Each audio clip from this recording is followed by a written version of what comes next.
didn't get decent sleep or phone reception, but there was more legroom and a hot meal, and maybe a smile from Mother Earth. It's 4 o'clock, good afternoon, and welcome to LJ News.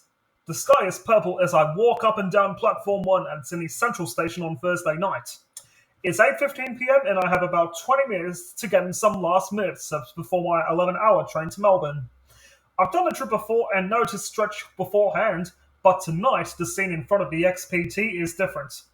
It is much busier than normal and the type of passengers boarding are different. There are young professionals, many in suits, and fashionably dressed trendy types.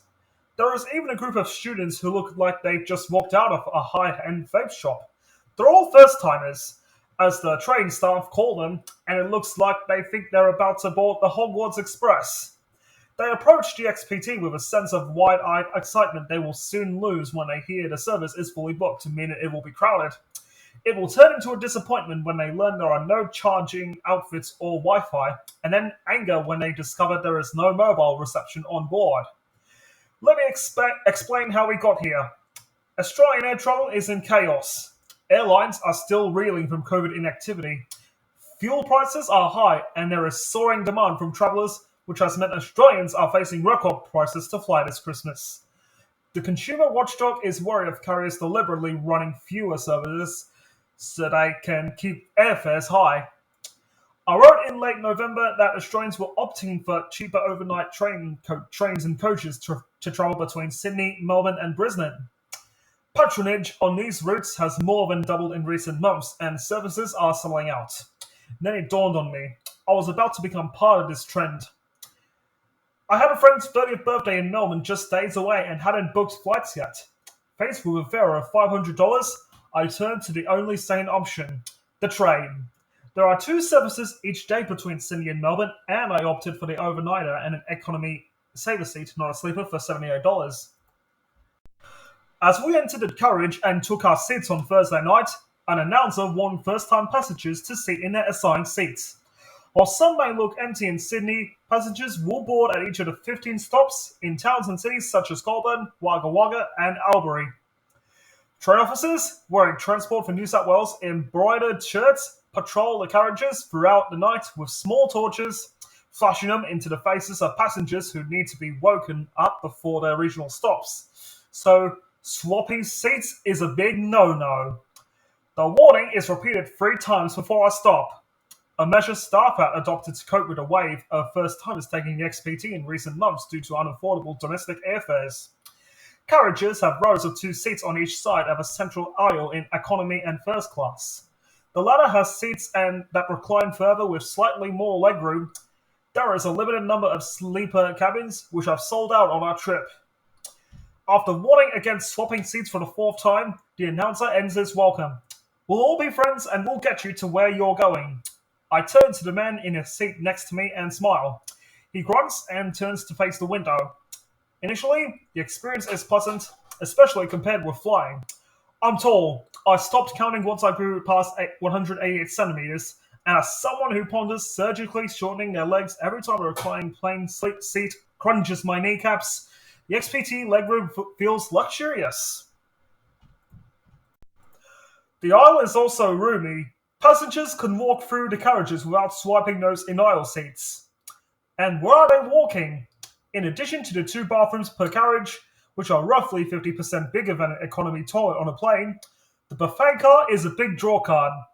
The hot meal menu is read out at the beginning of the trip, and heeding the advice of my former colleague Bridget Delaney, who took the XPT, I dodged the mango chicken curry option. Instead, I go for the roast turkey with vegetables. Main meals cost between $9.50 and $12.50. When meals are ready for collection about 10 p.m., I walk to the buffet car to collect mine. Pies, sausage rolls, chocolates, and salads are also on sale, as are cups of red and white wine. The train is a licensed venue, and no smuggling their own grog will be warned. However, there is a bottleneck at the checkout, as the FPOS machine processes slowly. Why? Because it relies on a patchy internet connection, and, as the clerk serving me explains, metallic tinted windows block out mobile reception. The effect is the equivalent of wearing a tinfoil hat to block mind controlling waves. My iPhone on Telstra goes between SOS only and 1 bar 3G all trip, but can rarely load a simple web page except for when the doors open at stops. These trains weren't built for Apple Pay, the mulleted buffet worker says as he hands me my food in a box. To be fair, when I take my roast back to my seat, it is hot, tasty, and satisfying. However, many passengers either didn't know about the buffet car or couldn't wait for it to open. As soon as we pulled out of Central, passengers around me took out dinners they brought with them. The scent of a supermarket roast chook wafted past me and clashed with steam rising from a large Tupperware container of garlic prawns being consumed to my right.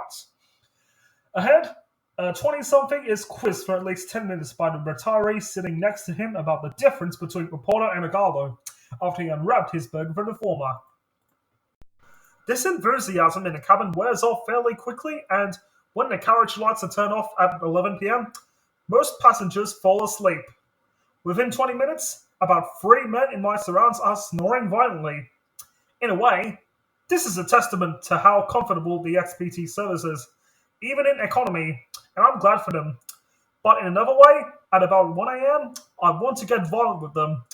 I try to think how they are all good at Samaritans, having opted for a travel mode with a responsible carbon footprint, but I still hate them. At one point, I go to the bathroom and return to see the loudest snorer sitting awake. I immediately try to race him to fall asleep first, but I've lost within a minute. By the time we pull into Southern Cross Station at about 7:40 a.m., I managed to get about 7 hours of sleep. Unfortunately, these came in 7 one-hour blocks, as I was woken by bright lights at most stops.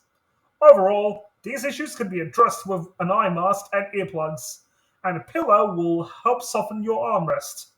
Once you've embraced the cost savings, lower carbon footprint, and longer trip trade-off, the XPT makes for a pleasant service. It would be great for the tracks to be upgraded so trains could run faster. At times, it feels painfully slow. Phone reception would also be a bonus, for it is nice to be forced to switch off. You'll also save on airport transfers on both ends. And Mother Earth will be smiling at you, even if you're ready to punch your fellow passengers in the face.